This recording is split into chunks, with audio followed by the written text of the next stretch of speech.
check in now with Nik Nanos. He's founder and chief data scientist at Nanos Research. Nik, nice to see you. First of all, just your reaction to this deal itself coming together. Well, this deal was critical to both the New Democrats and the Liberals. For the Liberals, this is the price to stay in power and not have an election. So obviously they're willing to pay that. For the New Democrats, you know, the thing is they delivered on the dental care plan. They needed more than one win, in my opinion, for this parliamentary arrangement that they have with the Liberals, and it looks like they haven't now with Pharmacare. But that means, John, tick-tock, now that the New Democrats have two things that they've delivered on, how long are they going to stay in this parliamentary arrangement? Because the reality is you can't one day be part of a parliamentary arrangement and the next day, you know, attack the Liberals. There needs to be a bit of a cooling off space. So it's going to be interesting to see what Jagmeet Singh does after he gets this Pharmacare thing put to rest so that he can claim victory, at least, on behalf of the New Democrats. All right, if you had to put on your strategy cap and give Canadians a sense on when we should get ready to start thinking about another federal election, what's a reasonable expectation at this point?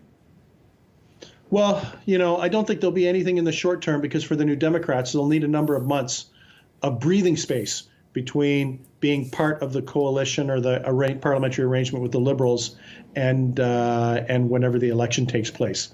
So, you know, I would expect that, you know, the earliest now that we're probably looking at an election would be in the fall of 2024. And if that occurs, it will happen at the same time as the U.S. election, because that'll be very hot, the presidential election in September, October, going into a November vote. I'm sure the Liberals would probably like to see that happen so that, you know, these two things happen at the same time. And but, you know, I think right now we're probably looking at the earliest of a fall federal election if the NDP decide to create a bit of a cooling off space between them and the Liberals. Okay, so we'll just put a couple of notes on the potential fall political calendar in North America in what's already a very busy election year worldwide.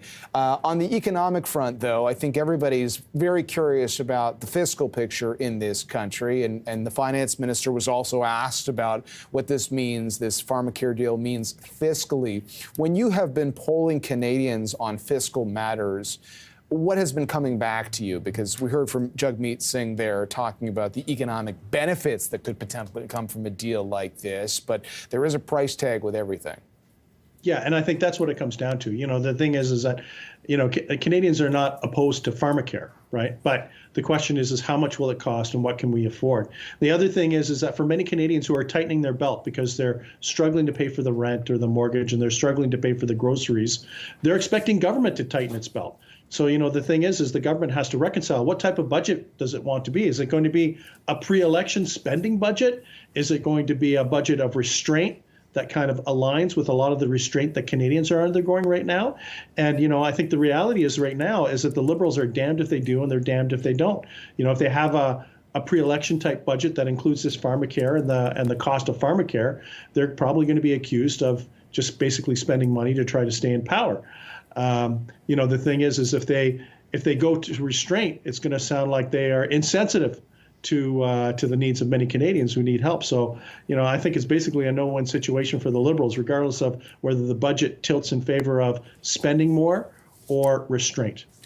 Just a final question kind of ties back to that, because you do these consumer confidence surveys with Bloomberg quite religiously, and it looks like with the latest results, fewer Canadians are feeling good about their financial situation right now. Maybe walk us through what you found and then how that might influence the kind of continued messaging we get out of Ottawa.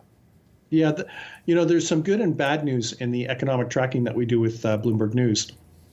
The bad news is that right now, Canadians still feel that their personal finances are worse off and that they think the economy is going to get worse. However, in the future. However, the expectations, which is the forward-looking index, is pointing to a more positive area, probably that we won't see until the latter part of 2024. So we may see a tough first and second quarter in 2024 where the economy is relatively flat.